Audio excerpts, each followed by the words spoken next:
Once again welcome back to my channel. आज जो हम लोग आप लोगों को पढ़ाने जा रहे हैं, एक कंपनी अकाउंट्स है। ठीक है, ये आप लोग क्लास 12 में भी जरूरत पड़ता है, बीकॉम में भी है, बीकॉम सेकेंड ईयर में है, हमारे यहाँ में 4th सेमेस्टर में है और बाकी जगह में बीकॉम सेकेंड ईयर में होता है। ये कॉर्पोरेट अकाउंटिंग का पार्ट है। ये बहुत ही इंपॉर्टेंट चीज़ है। जैसे हम कॉर्पोरेट अकाउंटिंग में पढ़ा रहे, जैसे बैंकिंग पढ़ा दिए थे या लिक्विडेशन पढ़ा रहे थे, इसका इनिशियल चैप्टर कंपनी अकाउंट्स ही होता है। क्लास 12 से ये चालू होता है और ये जहाँ तक पढ़ाई होता है, जितना भी प्रोफेशनल कोर्स में सब जगह ये आता है। बहुत ही इंपॉर्टेंट चैप्टर है। तो कुछ पोर्शन हम इसका डेफिनेशन का लिख दिया, उतना लिखने में समझ जाता है, इसलिए पहले से लिख दिया। बाकी तो हम अभी लिखेंगे ही, तो आप लोग मेरे साथ बने रहिए। क्लास 12 के जो बच्चे हैं उन लोग के लिए बहुत हेल्पफुल है। हम तो इस चैनल में क्लास 12 में नहीं पढ़ाते, मेरे दूसरे चैनल में हम पढ़ाते हैं जहाँ वीडियो कम जा रहा है। अभी इसके चैनल में ज़्यादा इंगेजमेंट है मेरा। तो चलिए इसी को हम लोग स्टार्ट करते हैं। स्टार्ट करने पर रिक्वेस्ट करेंगे कि अगर नया है तो जरूर चैनल को सब्सक्राइब कीजिए। इसमें हम आप लोग को issue of bonus share, issue of right share तक ले जाएंगे, पूरा तक, है ना। उसके अलावा तो रिडेम्पशन ऑफ प्रेफरेंसेस जो अलग है हम पढ़ाएंगे, सो अलग पढ़ाएंगे, लेकिन इसमें हम थ्रू आउट पढ़ाएंगे। इसका सबसे इंपॉर्टेंट पोर्शन होता है प्रोराटा अलॉटमेंट, वो हम एक नए तरीका से आपको बताएंगे जो काफ़ी आसान होगा। ठीक है, तो चलिए स्टार्ट करते हैं।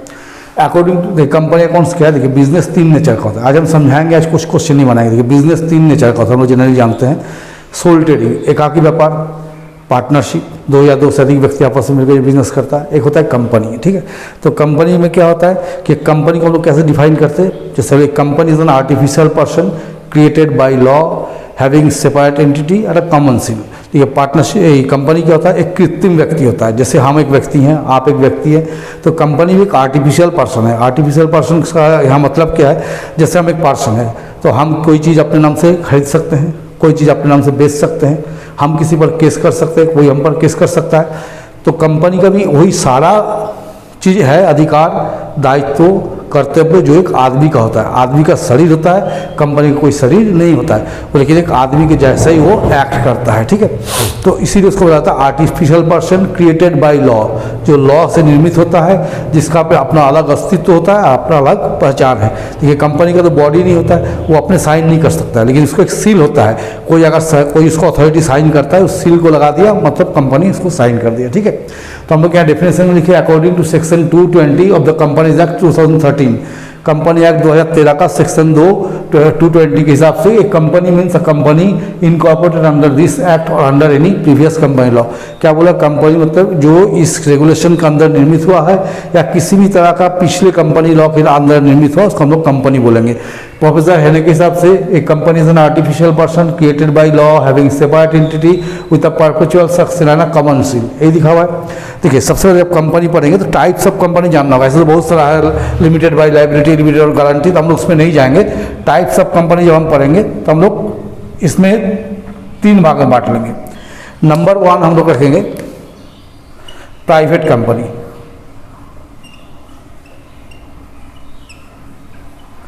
दूसरा आता है public company,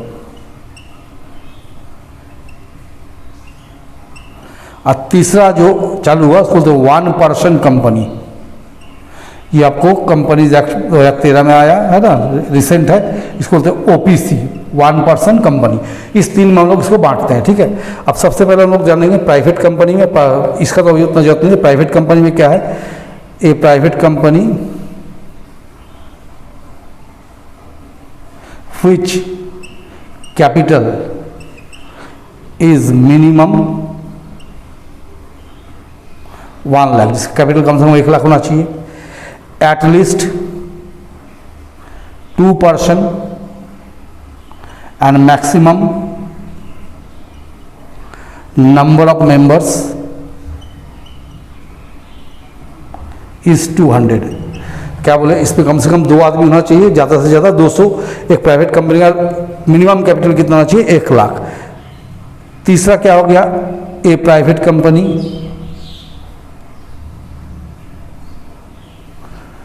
can not make an offer to the public to subscribe its share. देखिए प्राइवेट कंपनी क्या करता है, अपना शेयर पब्लिक के बीच नहीं बांट सकता है, पब्लिक को नहीं बेच सकता, उसका जो शेयर होता है वो अपनी मेंबर्स, इस 200 मेंबर के बीच में बटा हुआ रहता है। ये पब्लिक को इनवाइट कर ही नहीं सकता कि आप मेरा शेयर खरीदिए। प्राइवेट कंपनी में कम से कम 2% होता है और मैक्सिमम 200 होता है। जो भी शेयर होगा इस मैक्सिमम नंबर ऑफ मेंबर्स के बीच में बटा रहेगा। कोई थर्ड पार्टी इसके बाहर कोई पार्टी को खरीद नहीं सकता है, पब्लिक इसको नहीं ले सकता है। सेकेंडली क्या देखिए, पब्लिक कंपनी लिखते हैं, हमको इस दोनों का ही जरूरत है, 1% का जरूरत नहीं है। पब्लिक कंपनी क्या है, इसका देखिए मिनिमम पेड अप कैपिटल इस 5 लाख, कम से कम कितना पूंजी होना चाहिए, 5 लाख। नंबर 2 में एटलीस्ट 7 मेंबर्स, कम से कम 7 मेंबर होना चाहिए।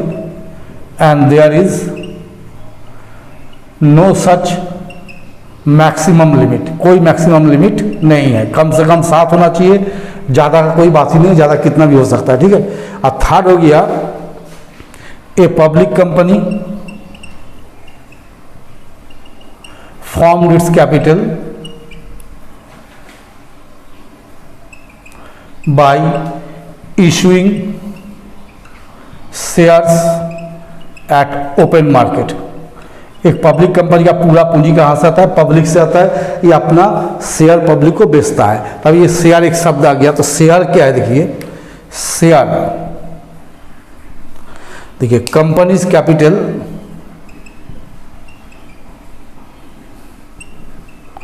divided into many small units or denomination। Each unit or denomination is called as share। तो देखिए क्या बताएं कि कंपनी का पूंजी जो होता है, जैसे हम लोग बिजनेस करते हैं सोल ट्रेडिंग में, इकट्ठा पूंजी अपने से लगाते हैं, पार्टनरशिप में पार्टनर लगाता है। कंपनी पब्लिक कंपनी का पूंजी क्या होता है, बहुत छोटे छोटे हिस्से में बटे रहता है, एक छोटे छोटे डिनोमिनेशन में, छोटे छोटे यूनिट्स में बटा रहता है। ईच यूनिट को, हर एक यूनिट को हम लोग क्या बोलते हैं, शेयर। अगर किसी कंपनी में हम 10 यूनिट खरीदते हैं तो मतलब उस कंपनी का 10 हिस्सा, मतलब जितना शेयर में से उसमें से 10 शेयर का हिस्सेदार हम है, मैंने हम अपना 10 शेयर उसमें खरीदे हैं, उस 10 शेयर के उसमें जो प्रॉफिट होगा वो हमको मिलेगा या जो भी होगा, ठीक है। और कंपनी का कैपिटल क्या बोलते हैं, capital of the company, capital of the companies called as share capital. Company का पूंजी को हम लोग क्या बोलते हैं, शेयर कैपिटल, ठीक है। तो फिर से अगर हम समझा तो देखिए यहाँ लिखिए कंपनी को 3 भाग बांट दिए, private company, public company, 1% company. तो प्राइवेट कंपनी में क्या बोले, इसका मिनिमम पूंजी कितना होना चाहिए, 1 लाख, कम से कम 2 मेंबर होना चाहिए, ज़्यादा से ज़्यादा 200। एक प्राइवेट कंपनी अपना शेयर बाजार में बेच नहीं सकता है, जो भी शेयर इसके है इसके मेंबर्स के बीच बटा रहेगा। और एक डिफरेंस है कि प्राइवेट कंपनी का शेयर ट्रांसफरेबल नहीं होता है, ये अपने मेंबर्स के बीच ही रहेगा, किसी और को हम ट्रांसफर नहीं कर सकते। जबकि पब्लिक कंपनी में minimum paid up capital 5 lakh का जरूरत होता है, इसमें कम से कम 7 मेंबर, ज़्यादा से ज़्यादा कोई लिमिट नहीं है। पब्लिक कंपनी वाला टोटल पूंजी कहाँ से उठाता है, बाजार से उठाता है, जितना भी पूंजी होता है सब बाजार से आता है। और इसका क्या होता है, शेयर ट्रांसफरेबल होता है, ये अपना शेयर ट्रांसफर कर सकता है, मतलब हम जैसे शेयर खरीद रहे हैं तो अपना शेयर किसी और को बेच सकते हैं, ठीक है। शेयर क्या होता है, कंपनी के कैपिटल को हम छोटे छोटे डिनोमिनेशन में बांटते हैं, हर एक डिनोमिनेशन को हम लोग क्या बोलते हैं, शेयर बोलते हैं, ठीक है। और कंपनी के पूंजी को हम लोग क्या बोलते हैं, शेयर कैपिटल, ठीक। तो फिर इसको हम मिटाते हैं, फिर आगे समझाते हैं। तो देखिए आप हम लोग यहाँ पढ़ेंगे स्ट्रक्चर ऑफ शेयर कैपिटल, है ना, स्ट्रक्चर ऑफ शेयर कैपिटल। देखिए सबसे पहला होता है authorised share capital, authorised share capital पहला होता है। जैसे हम लोग बिजनेस करते हैं, पूंजी क्या करते हैं, अपने मन से लगाते हैं ना, या पार्टनरशिप में लगाते हैं, लेकिन कंपनी में ऐसा नहीं है। कंपनी में लॉ बोर्ड से परमिशन लेना पड़ता है, क्या पूंजी रहेगा, जितना पूंजी डिटरमाइन होता है उसको तो ऑथोराइज कैपिटल। सपोज कीजिए 1 लाख शेयर है eight the rate of 10 each, मानिए अथॉरिटी हो गया था, 10 लाख हो गया। अब मानिए कंपनी इसमें से कितना बेचना चाहता है, तो उसको बोलते हैं इशूड शेयर कैपिटल। तो मानिए कंपनी इसमें से 80,000 शेयर बेचता है, तो 80,000 share at the rate of 10 each, तो कितना हो गया आपको, 8 लाख। अब ये जरूरी नहीं होता कि जितना शेयर हम बेचे उतना ही पब्लिक खरीद ले, हो सकता है उससे ज़्यादा अप्लाई हो जाए, हो सकता है उससे कम अप्लाई हो जाए। तो सपोज कीजिए कम अप्लाई हो गया तो उसको लिखेंगे सब्सक्राइब शेयर कैपिटल, कितना पब्लिक खरीदा, सब्सक्राइब शेयर कैपिटल। तो मानिए पब्लिक इसमें से 70,000 शेयर खरीदा, 70,000 share at the rate of 10 each, कितना हो गया 7 लाख। चौथा हो गया कॉल्ड अप शेयर कैपिटल। देखिए कंपनी का जो शेयर का पैसा है वो कंपनी एक बार में नहीं मांगता है, कई इंस्टॉलमेंट में मांगता है, 3 इंस्टॉलमेंट, 4 इंस्टॉलमेंट, 5 इंस्टॉलमेंट मांगता है। तो मानिए कंपनी 70,000 शेयर पे 10 ईच था, 8 रुपया मांगा, अभी तक 8 रुपया मांगा, 2 रुपया मांगा नहीं, तो 70 इंटू 8 7 कितना हो गया 5,60,000 हो गया कॉल्ड अप कैपिटल। इसके बाद आता है paid up share capital. Paid up क्या होता है कि कंपनी को कितना पैसा मिला। तो देखिए 70,000 शेयर पे कंपनी कितना मांगा था eight the rate of 8 each, 5,60,000 मांगा था। मानिए इसमें कोई आदमी पैसा नहीं दिया, तो मानिए कॉल्स इन एरिया, इसमें से मानिए 20,000 रुपया नहीं मिला, तो कंपनी के हाथ में कितना पैसा है 5,40,000, ठीक है। आगे होता है रिजर्व शेयर कैपिटल। तो कितना भाग में बांटे हम लोग 6 भाग में। पहला हो गया ऑथराइज शेयर कैपिटल, कंपनी के पास कितना अथॉरिटी है इशू करने का। दूसरा इशूड शेयर कैपिटल, कंपनी बाजार में कितना बेचा। तीसरा सब्सक्राइब कैपिटल, पब्लिक कितना खरीदा। चौथा कॉल्ड अप शेयर कैपिटल, कितना मांगा। पांचवा कितना मिला पेड अप। छठा कितना रिजर्व में है, ठीक है। आप देखिए हम लोग यहाँ क्या करेंगे यहाँ करेंगे procedure of issue of share. हम पूरा थ्योरी में नहीं जा रहे, पूरा इसका थ्योरी बहुत लंबा है कंपनी का, उतना डिटेल में जाएगा तो कई थ्योरी बनाना पड़ेगा, सब नहीं बनेगा। तो मान लेते हैं let value of 1 share be 100, मानिए एक शेयर का दाम है 100 रुपया। आप समझिए जैसे हम लोग कॉलेज में एडमिशन लेते हैं ना, तो सबसे पहला काम क्या करते हैं, कॉलेज में फॉर्म खरीदते हैं, फिलअप करते हैं, जमा करते हैं, दैट मीन अप्लाई करना। तो कंपनी में शेयर खरीदने का पहला स्टेप होता है अप्लाई करना, तो दैट इज शेयर एप्लीकेशन। पहला को बोलेंगे हम लोग शेयर एप्लीकेशन। तो मानिए कंपनी डिसाइड किया कि 1 शेयर के लिए 1 शेयर के लिए आपको कितना देना है ₹20, ठीक है। 1 शेयर के लिए अप्लाई करने के लिए आपको 20 रुपया देना, मानिए कंपनी ऐसा डिसाइड किया। दूसरा आता है अलॉटमेंट। अलॉटमेंट क्या होता है, जैसे कॉलेज में फॉर्म भरकर हम लोग जमा करते हैं, उस वक्त कॉलेज में क्या होता है मेरिट लिस्ट निकालता है, किसको सीट मिला किसको नहीं मिला, दैट मीन सीट अलॉटमेंट। उसी तरह कंपनी में भी निकालता है किसको कितना शेयर मिला। हो सकता है हम 100 शेयर मांगे हैं, हमको 80 शेयर मिला, तो दैट मीन 80 का हमको अलॉटमेंट हुआ। तो जब अलॉटमेंट का लिस्ट निकालता है तो कंपनी उस टाइम फिर एक डिमांड करता है कि हमको आप शेयर के 1 शेयर के अगेंस्ट में इतना पैसा भेजना होगा, तो उसको बोलते हैं शेयर अलॉटमेंट। तो सपोज कीजिए ये हो गया शेयर अलॉटमेंट, मानी कंपनी मांगा 30 रुपया। आप 100 रुपया का शेयर आपको नजर आ रहा है, 30-20 कंपनी कितना मांग लिया 50, अभी कितना है 50 बचा हुआ है। ये 100 रुपया में से 50 रुपया का कंपनी ले लिया। अब ये 50 रुपया चाहे तो कंपनी में एक बार में ले सकता है या 2 बार में या 3 बार से, जनरली 2 कॉल में ले लेता है, ठीक है। तो पहला कॉल को बोलते हैं share first call, share first call. तो मानिए इसमें कंपनी ने लिया 30 रुपया, और लास्ट कॉल जो बचेगा उसको बोलते हैं share second and final call. तो मानिए इसमें लिया 20 रुपया, तो 100 रुपया को कंपनी इस तरह से लेता है इंस्टॉलमेंट में। एट ए टाइम 100 रुपया नहीं लेता है, इस तरह इंस्टॉलमेंट धीरे धीरे लेता है। तो आप इसको एंट्री जब करेंगे, मेन तो एंट्री है, एंट्री जरा ध्यान से देखना है कैसे एंट्री करेंगे, ठीक है। तो देखिए जर्नल एंट्रीज,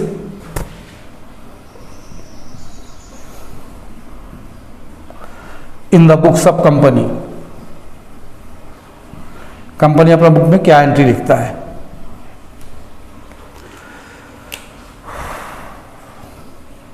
पहला for share application money received,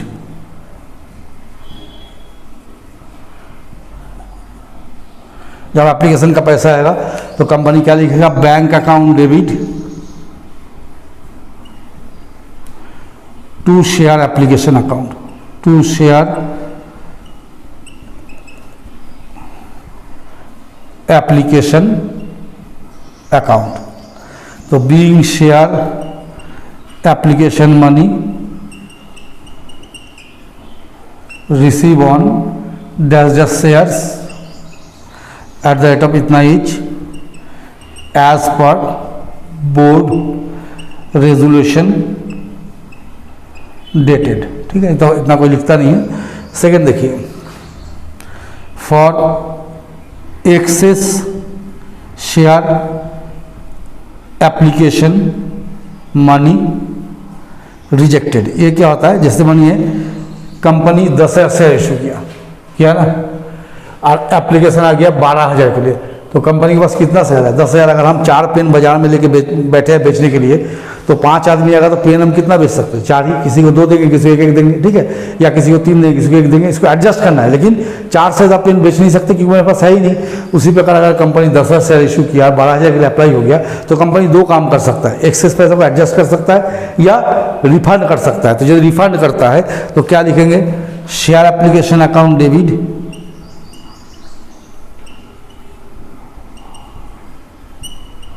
to bank account being excess application money rejected on shares each। Third में हम ऐसा लिखते हैं, बहुत गर्मी है, परेशान हो गए, माने थर्ड में लिखते हैं for excess application money adjusted towards allotment and calls. ये क्या होता है कि जितना शेयर हम इशू किए हैं, यदि उससे ज़्यादा पैसा अप्लाई हो जाए और ज़्यादा पैसा को हम एडजस्ट करते हैं। सपोज कीजिए हमने आप लोगों को बताया कि एक एप्लीकेशन आपको देना है 20 रुपया, तो मानिए कोई आदमी 500 शेयर खरीदना चाहता है और 20 करके कंपनी में भेज दिया 10,000 रुपया। क्या हम 500 शेयर लेंगे, 10,000 रुपये में रखिए। आप कंपनी जब लिस्ट निकाला, बोला नहीं आपको 300 शेयर मिलेगा, तो 300 × 20, उसको कितना भेजना चाहिए था, 6,000। वो 10,000 भेजा था लेकिन मिल कितना रहा, 300 शेयर, मतलब 6,000 भेजना चाहिए था। तो एक्सेस कितना दे दिया, 4,000। एक्स्ट्रा पैसा उसकी कंपनी के पास कितना जमा है, 4,000। आप कंपनी क्या कर सकता है, या तो ये 4,000 लौटा सकता है, या तो ये बोल के रख सकता है कि पैसा रहने दीजिए, आगे आपको अलॉटमेंट देना है तो हम एडजस्ट कर देंगे। बोले सर किस तरह अलॉटमेंट में एडजस्ट कीजिएगा, तो अलॉटमेंट का रेट कितना, 30 है। कितना शेयर उसको मिला है, 300, तो 300 × 30 अलॉटमेंट में कंपनी से कितना मांगेगा, 9,000 रुपया। तो कंपनी क्या बोला, ये जो 9,000 रुपया मांग रहे हैं उसमें से आपका एक्सेस पैसा कितना है, 4,000 है, वो घटा देंगे। आप हमको अलॉटमेंट में कितना दे दीजिएगा, 5,000। सपोज कीजिए कि मेरा फ़ी है मानिए 800 रुपया, कुछ देख रहे मान लीजिए 800 रुपया फ़ी है। कोई बच्चा हमको 200 500 का नोट दे दिया 1,000, मेरे पास कुछ रहा नहीं है, हम नहीं लौटा पाएंगे। हम बोले ठीक है चल आगे महीना में एडजस्ट कर देंगे। तो नेक्स्ट मंथ जब आएगा तो बच्चा हमको जब क्या करेगा, 200 रुपया काट के 600 रुपया देगा, क्योंकि उसका 200 मेरे पास जमा है। ठीक उसी प्रकार जो एक्सेस पैसा कंपनी के पास जमा होता है तो उसको कंपनी अगला कॉल में क्या करता है, एडजस्ट कर देता है। तो उसको हम लोग किस प्रकार लिखेंगे एंट्री में, तो लिखेंगे share application account debit to, अगर अलॉटमेंट पर एडजस्ट कर रहे हैं, to share allotment, to share, अगर कॉल में एडजस्ट करें तो to calls in advance account being excess share application money adjusted towards allotment and calls. इसके बाद देखिए 4 for share application money transfer to share capital. ये जो हम लोग पैसा ले रहे हैं पब्लिक से, इस सब लोग क्या फॉर्म करना है, कैपिटल। तो पैसा कहाँ ट्रांसफर हो जाएगा, जितना भी पैसा आएगा कहाँ ट्रांसफर कर देना है, उसको कैपिटल में ट्रांसफर करना है। जो भी एप्लीकेशन का पैसा है, अलॉटमेंट का पैसा है, इसको कहाँ ट्रांसफर कर देंगे, कैपिटल में। तो क्या लिखेंगे, share application account debit to share capital account being share application money transfer to share capital. तो यह हम लोग दिखाए आपको, एप्लीकेशन में 4 एंट्री हो सकता है, एप्लीकेशन रिसीव करना, एक्सेस को रिजेक्ट करना, एक्सेस को एडजस्ट करना, कैपिटल का पैसा ट्रांसफर करना। चलिए मिटा के फिर हम लोग आगे लिखते हैं। तब तक तो देखिए हम लोग चले गए थे एप्लीकेशन में, अब हम लोग कहेंगे अलॉटमेंट में, है ना। 4 5 for share allotment money due. देखिए इस जगह में हम थोड़ा चेंज करेंगे, बुक जैसा एंट्री हम नहीं करेंगे, हम अपना तरह से एंट्री बताएंगे। आप लोग देखिए हम किस तरह से एंट्री लिखते हैं। देखिए ए, इफ एट पार, देखिए पार मतलब क्या होता है, सममूल्य। जैसे इस पेन का दाम है 10 रुपया, तो हम इसको 10 रुपया में ही बेचे, that mean same to same value में बेचे, दैट इज एट पार। ठीक है, तो जब एट पार होगा तो हम लोग क्या करेंगे, share allotment account debit to share capital account, being share allotment money due on shares at that of नाइच। देखिए B,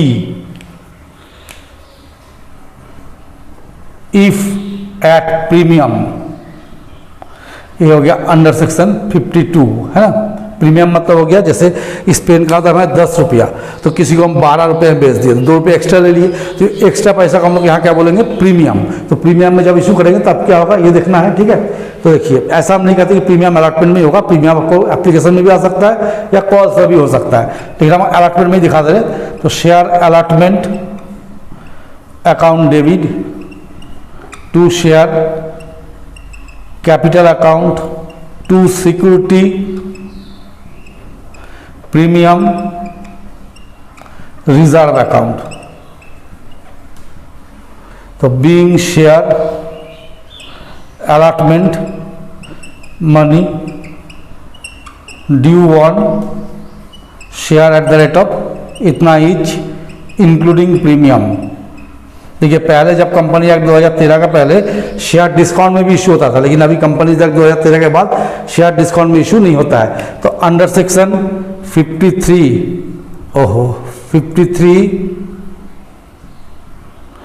of companies act 2013 prohibited to issue share at discount except sweat equity share. ये भी हम समझाएंगे sweat equity share का जब पढ़ाएंगे। अभी ऐसे बता देते, वो शेयर जो एम्प्लॉयज के बीच इशू होता है उसको स्वेट इक्विटी शेयर बोलते हैं, उसको कंपनी डिस्काउंट में इशू कर सकता है, बाकी किसी शेयर को कंपनी डिस्काउंट में इशू नहीं कर सकता है। ये कंपनी एक्ट 53 में लिखा हुआ है। ठीक है, तो देखिए अब होगा हम लोग 6 number for share allotment money received. ये सेक्शन सबको याद रखना पड़ता है ना, कॉर्पोरेट लॉ है ना, कॉर्पोरेट अकाउंटिंग है ना, याद रखना पड़ेगा। देखिए bank account debit to share allotment account, being share allotment money receive on share each. ठीक है, फिर हम लोग इस साइड में चले जाएंगे। अब हम लोग लिखेंगे फॉर 7 में share first call money due. इसके लिए हम लोग करेंगे share first call account debit to share capital account, being share first call money due on dash dash share ना ईच। ठीक है, 8 भी लिखेंगे for share first call money received. जब फर्स्ट कॉल का पैसा मिलेगा तो क्या लिखेंगे, bank account debit to share first call account, being share first call money received on shares each. ठीक है, इसका तो हम लोग कहेगा शेयर सेकेंड कॉल या फाइनल कॉल। तो चलिए हम लोग फाइनल कॉल लिखते हैं for share final call money due. जब फाइनल कॉल ड्यू होगा तो share final call account debit to share capital account, being share final call money due on share जब इसको रिसीव करेंगे for share final call money received, जब receive कर लेंगे तो लिखेंगे bank account debit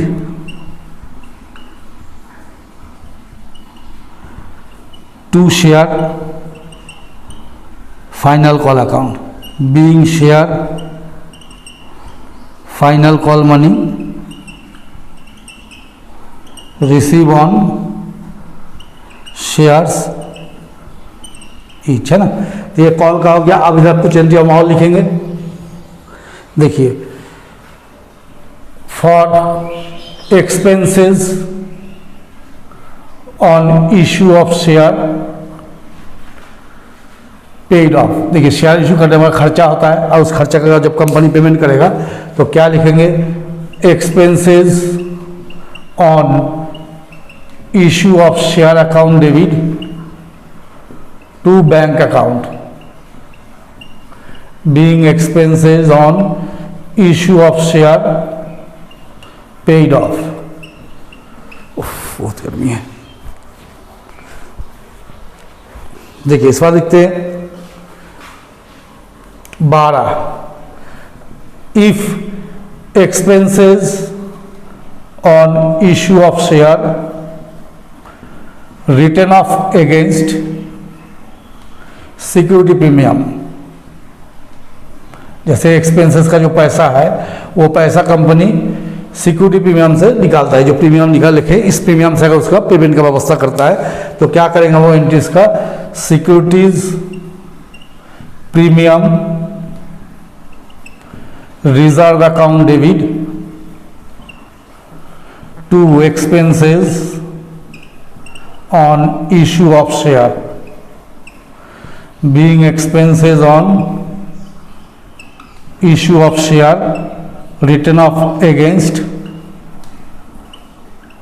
securities premium reserve। फिर देखिए 13 में, if expenses on issue of share not written off against security premium, हमारी कंपनी शेयर प्रीमियम इशू नहीं किया है, ठीक है। तो ऐसे कंडीशन में तो हम लोग राइट ऑफ नहीं कर सकते हैं। जैसे यहाँ पर हम लोग राइट ऑफ किए हैं, ये प्रीमियम में अगर इशू होगा तो प्रीमियम से राइट ऑफ कर देंगे। अगर प्रीमियम इशू नहीं हुआ तब क्या करना होगा, तो then it's written off against profit and loss. तो कैसे लिखेंगे, देखिए कंपनी में स्टेटमेंट ऑफ पीएल लिखते हैं, प्रॉफिट एंड लॉस अकाउंट नहीं लिखते। Statement of PL debit to expenses on issue of share, being expenses on issue of share written off against statement of PL। तो चलिए अभी और एंट्री है, हम आप लोग बुक से मिला लीजिएगा। बुक से जितना एंट्री है उससे बहुत ज़्यादा एंट्री हम लिख रहे हैं, क्योंकि हम थ्रू आउट एंट्री लिखते हैं। हम चाहते नहीं कि आगे रुके। चलिए आप लोग देखिए, फिर मिटा के हम आगे लिखते हैं। देखिए वहाँ 13 तक एंट्री लिखे थे, फिर हम लोग आगे बढ़ते हैं, मतलब 14 में लिखेंगे for shares issued to promoter against their service. Promoter कौन है, जो कंपनी को एस्टैब्लिश करता है, कंपनी को चालू करता है, उसको बोलते हैं प्रमोटर। क्योंकि कंपनी उसके पहले एग्जिस्टेंस में रहता ही नहीं, प्रमोटर लोग सब काम करता है। उसका जब सर्टिफिकेट ऑफ इनकॉर्पोरेशन मिलता है उसका कंपनी क्या होता है, स्टार्ट होता है, ठीक है। तो प्रमोटर लोग को अगर उसके सर्विस के बदले में रेम्यूनरेशन देते हैं शेयर से, तो उसके लिए हम लोग क्या लिखेंगे, देखिए incorporation cost account debit to share capital, being share issued to promoter for their service, किसी किसी जगह में या कोई कोई जगह में हम लोग ऐसे भी लिख सकते हैं, और goodwill account debit to share capital, दोनों में से कोई एक एंट्री कर सकते हैं, ठीक है। Being share issued to promoter for their service. देखिए 15 for incorporation cost written off, है ना। इस बार इनकॉर्पोरेशन कॉस्ट को भी क्या करना पड़ता है, खत्म करना पड़ता है, तो क्या लिखेंगे, statement of PL debit to incorporation cost account. Being incorporation cost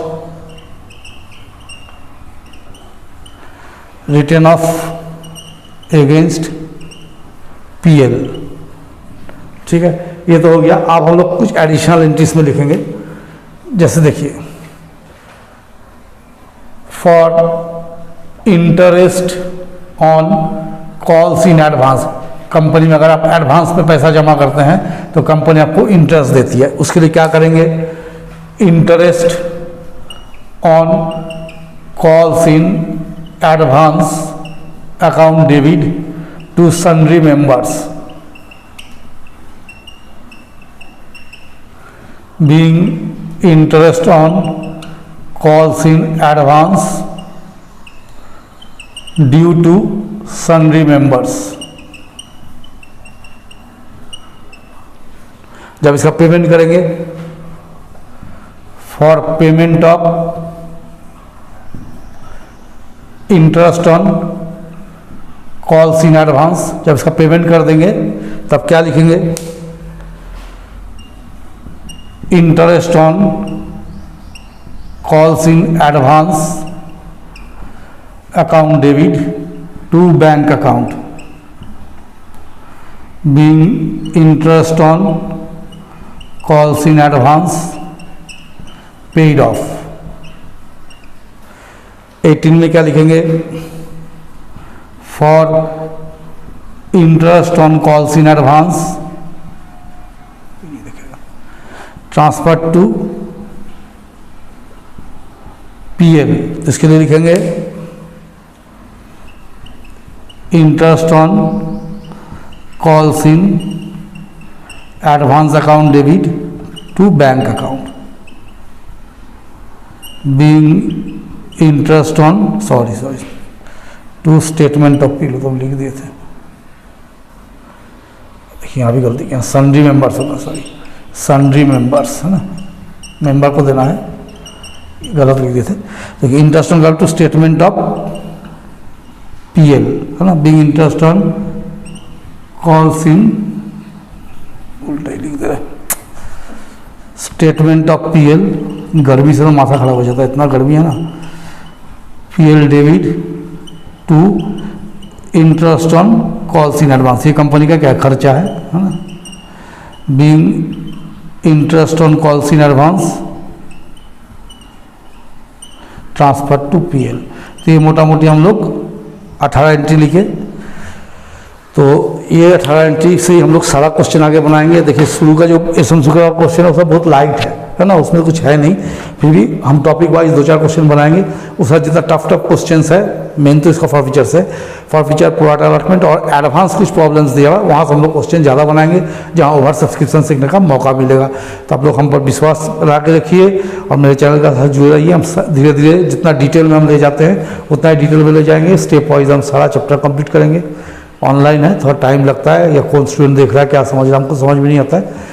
खैर जो लोग भी आप लोग मेरे साथ जुड़े हुए हैं, आप लोग से ही रिक्वेस्ट करेंगे पूरा वीडियो को देखा कीजिए, थोड़ा सा टाइम लगता है लेकिन सीखने में आपको बहुत मदद मिलेगा और आपको पढ़ाई में भी मदद होगा। तो चलिए मेरे साथ बने रहिए, चैनल को शेयर सब्सक्राइब कीजिए।